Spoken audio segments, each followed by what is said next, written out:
देखिए, जो आपका प्रश्न अभी आया कि क्या सर एनसीईआरटी पर्याप्त है, और अगर एनसीईआरटी पर्याप्त है तो एनसीईआरटी को कैसे पढ़ना चाहिए।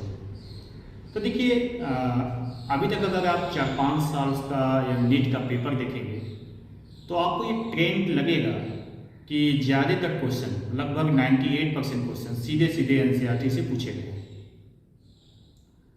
अगर आप अच्छी तरह से एनसीईआरटी पढ़ ले रहे हैं, अच्छी तरह से पढ़ने का मतलब ये हुआ कि एनसीईआरटी की जो एक एक लाइन है उसके बड़े मतलब होते हैं, उसका बड़ा अच्छा कॉन्सेप्ट होता है।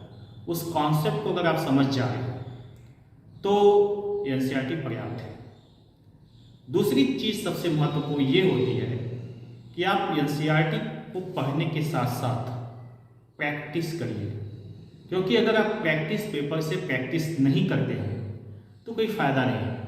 ठीक है, प्रैक्टिस का मतलब ये हुआ कि आप अपने नीट की तैयारी के दौरान ये रूटीन बना लीजिए कि आपको 200 क्वेश्चन डेली सॉल्व करना है, 200 ऑब्जेक्टिव टाइप के, जिसमें से 50 फिजिक्स के होंगे, 50 केमिस्ट्री के होंगे, 50 बॉटनी के और 50 जूलॉजी के।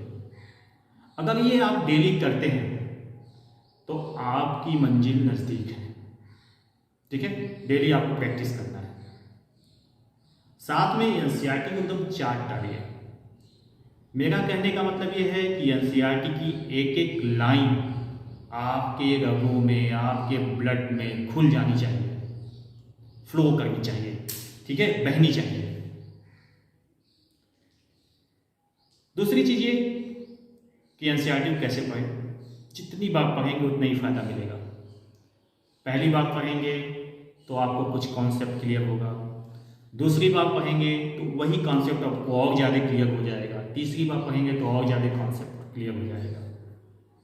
ठीक है, अब पढ़ने का तरीका क्या है। जैसे आपने एनसीईआरटी शुरू की पर्टिकुलर डेट पे, मान लीजिए कि आपने 28 मार्च 2022 को एनसीईआरटी पढ़ना शुरू किया, तो आप मान लीजिए पहला चैप्टर आपने खोल लिया, तो वहाँ पे लिख दीजिए ऊपर पेंसिल से 28 मार्च 2022 और टाइम डाल दीजिए। उसके बाद पढ़िए, रीडिंग करते जाइए। एक बार रीडिंग कर लीजिए पूरे पार्ट का, पूरे लेसन का।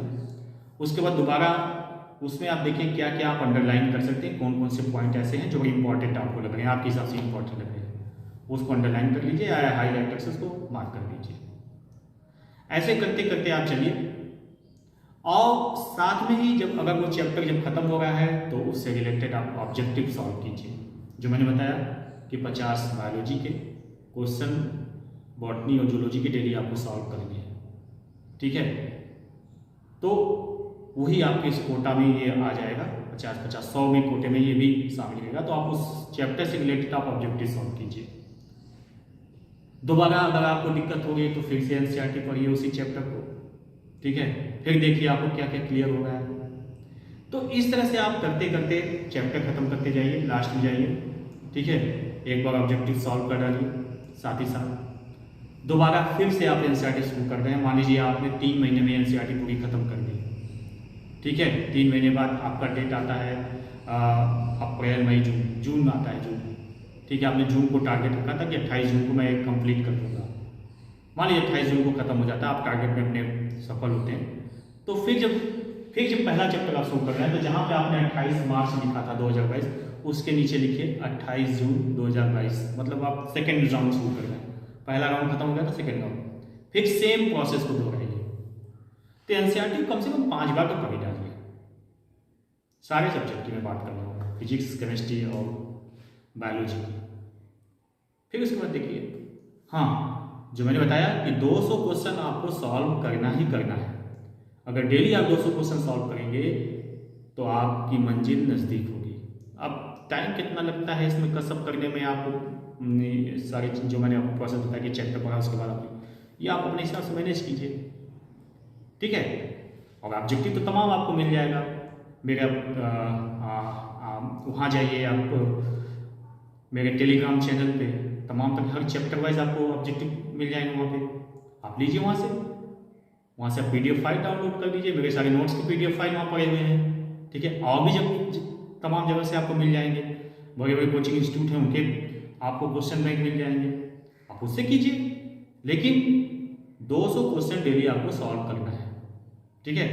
आप तमाम बाजार में अवेलेबल है, तमाम ऑब्जेक्टिव बुक अवेलेबल, वहाँ से ले लीजिए।